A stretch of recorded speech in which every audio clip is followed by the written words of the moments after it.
যোৱা 17 জুলাই যিটো আৰ কে নগৰত এটা ডকাইতি ইনচিডেণ্ট হৈছিলে আপোনালোকে গম পায়। তাৰ বিষয়ে এটা চমু আপডেট দিবলৈ ওলাইছোঁ। তো সেই ডকাইতি ঘটনাটোৰ লগত জড়িত অলৰেডি 4জনক আমি এৰেষ্ট কৰিছিলোঁ, সেইটো আপোনালোকক জনোৱা হৈছে। আৰু তেতিয়া কিছু চুৰি মানে ডকাইত হোৱা যিখিনি বস্তু তেওঁলোকে লুটপাট কৰি লৈ গৈছিলে, কিছু ৰিকভাৰী হৈছিলে, লগতে 1.43 লাখ টকাও ৰিকভাৰ হৈছিলে।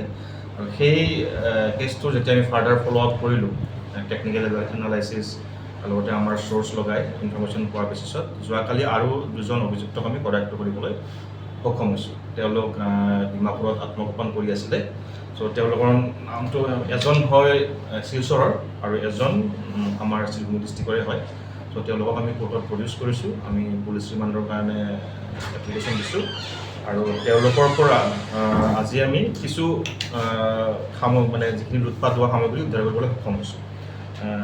3 numbers of Bengal, then necklace আৰু লগতে গল্ডেন ইয়াৰিংছ 5টা, সেইখিনি আমি ৰিকভাৰ কৰিবলৈ সক্ষম হৈছোঁ।